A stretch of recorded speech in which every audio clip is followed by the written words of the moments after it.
Class আজকে, তাই তো? তাহলে হেয়ার স্মুথনিং করতে গেলে প্রথমে আমাদের হেয়ারটাকে 2 থেকে 3 বার ভালো করে শ্যাম্পু দিয়ে ওয়াশ করতে হবে। কি শ্যাম্পু বলো? বিউটিফাইন শ্যাম্পু দিয়ে আমাদের 2 থেকে 3 বার হেয়ারটাকে ওয়াশ করতে হবে। হেয়ার ওয়াশের পরে কি করতে হবে? হেয়ারটা ভালো করে হেয়ার ড্রায়ার দিয়ে হেয়ারটাকে ড্রাই করতে হবে, তাই তো? 100% যেন ড্রাই থাকে, 100% ড্রাই থাকে। এবার বলি শোনো, হেয়ার ড্রাই করার পরে এবার তোমাদের হেয়ারের মাপ অনুযায়ী কি নেবে?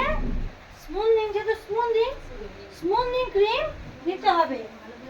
স্মুথনিং ক্রিম নিয়ে পুরো হেয়ারটা অ্যাপ্লাই করে বেশ 45 মিনিট থেকে 1 ঘন্টা হেয়ারে ক্রিমটা মাসাজ করে রেখে দেবে, তাই তো?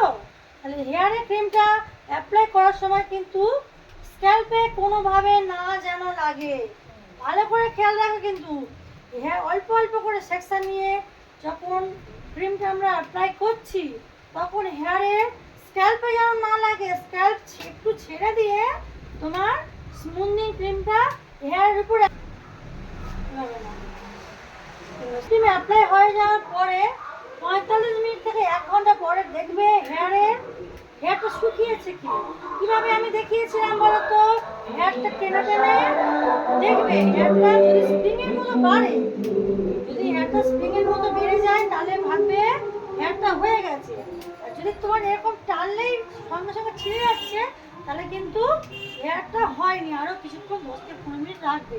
রাখার পরে দেখবে একটা হেয়ার নিয়ে দেখবে, এভাবে একটা হেয়ার নেবে, দেখে না কিভাবে করতে হবে। একটা হেয়ার নেবে, হেয়ার নিয়ে এইভাবে টেনে দেখবে যখন স্প্রিং এর মতো বাড়বে তখন হেয়ারটা কিন্তু ওয়াশ করার জন্য রেডি। আর যখন দেখছো হেয়ারটা ভেঙে যাচ্ছে তাহলে ওয়াশ করার জন্য রেডি না, তাহলে আরো কিছুক্ষণ হেয়ারটা ওইভাবে রেখে দিতে হবে।